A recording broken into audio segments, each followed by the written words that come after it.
Kevin, what have you done? No. No, Kevin, no. No, no, no. Oh, baby. Welcome back to Strongman Personal Finance, everybody. In this video, I'm going to give you a quick reaction to Meet Kevin's new $13 million investment. What is this investment, you may ask? Did he buy the Vanguard Total World Stock Market Index ETF? Did he buy more Tesla? Did he rental property, perhaps? Oh, no. Even better, ladies and gentlemen. He bought himself a private jet. Now, this video, we're not going to watch a lot of it, is 17 minutes long. And in the whole video, he justifies why he bought a private jet. Okay, Kevin, it's your money. It's your decision. I'm not going to attack you because you're wealthier than me. I don't hate you because you're wealthier than me. And, we go way back. We've had a lot of good times together. But in my personal opinion, I think you've made a terrible, terrible decision. So let's watch the first part of this video. And then I'm going to show you another video where Kevin actually addressed this before and how he said it might not be such a good idea to buy a private jet. But let's watch.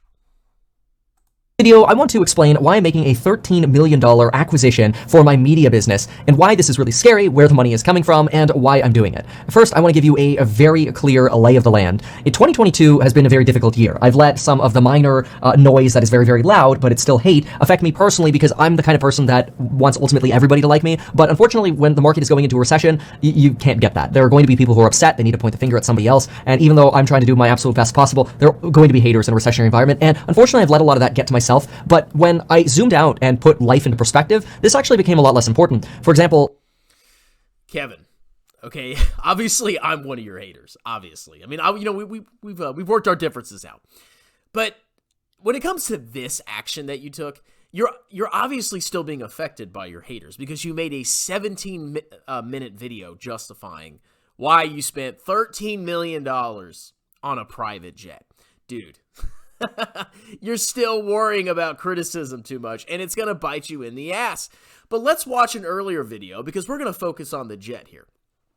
In this video, he says, oh, I bought this jet. I need it to travel. I can't be waiting at the airport. I'm so busy. Blah, blah, blah, blah, blah. It has 2 pilots. Oh, blah, blah, blah. Okay, great, man. But I think you just made a terrible investment decision. And let's actually go watch an old video where he addresses the same thing. Meet Kevin's plan to buy a private jet.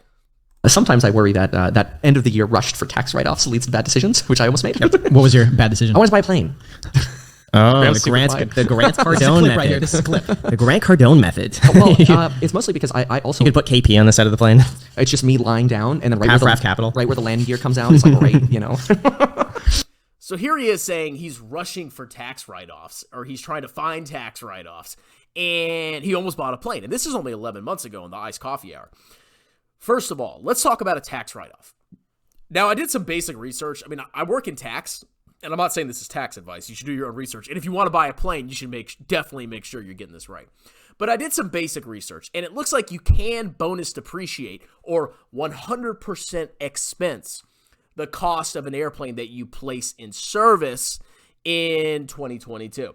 Now, bonus depreciation is eventually going to start phasing out. It's an amazing benefit that basically allowed you to write off all of an asset's depreciable basis in 1 year. That's eventually going to start getting phased out in the next couple of years. However, it looks like you can. Like I said, do more research. So Kevin is talking about tax benefits, both in this video that he just put out for his $13 million investment and in this video 11 months ago. Let me explain a tax benefit to you. Yes, if you have a business and you are putting a plane into service and you fully depreciate it, that reduces your taxable income. That reduces your net profit, okay? Let's say he's in the highest federal tax bracket and he deducts this entire $13 million plane, and assuming there's no pass-through limitations, blah, blah, blah, blah, blah. He gets a $4.8 million tax benefit from this. Why? Because he had $13 million less of income than he would have had he not bought this plane, okay? And this doesn't even factor in self-employment tax, blah, blah, blah, blah. I don't know his exact tax situation. But theoretically, this provides at least a $4.8 million tax benefit. However, you still spent $13 million. You still spent $13 million. So even though you get a deduction, which reduces your taxable income, you still spent almost $13 million plus the maintenance costs, okay? A tax deduction, a tax write-off, whatever you want to call it, is not the end-all be-all. It's great that you can fully deduct it. Sometimes you might not necessarily want to fully deduct something. I'm learning a lot in my new job. But it's not the best thing in the world because you're still spending $13 million. Hopefully that makes sense. So let's look a little bit more about the cost of a private jet. And I also briefly looked up California's conformity with bonus depreciation. We won't get into it, but he might not get such a great write-off for his California tax return. But that's between him and his CPA. I only did some very basic research. But if we look, the cost of maintaining a jet is insane. Okay, so he paid $13 million. He got a tax deduction. If, let's say, he fully depreciates it. Okay, he reduces his taxable business income by $13 million. Great, awesome. However, you have to maintain a plane. That's right. And it seems here the ongoing costs of owning a private jet include maintenance, repairs, storage, fuel, and more. Costs can range between $500,000 to $1 million. Now, you should have listened to your old self back here, Kevin. Okay? I'm being honest with you. I don't think this was a great decision. It's your business. It's your financial decisions. And if you can afford it, great. But this is just another massive liability. It's not really a liability, but it's a liability that's going to cost you a massive amount of money just in repairs, maintenance, paying for the pilots that you didn't need. Okay? So here he is, 17 minutes trying to justify his purchase.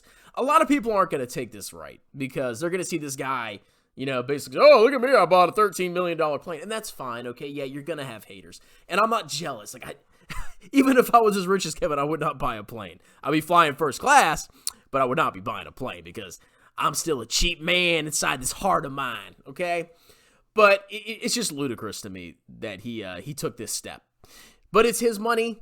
I just think you made a bad decision, Kevin. Okay? Said my piece. Cheers!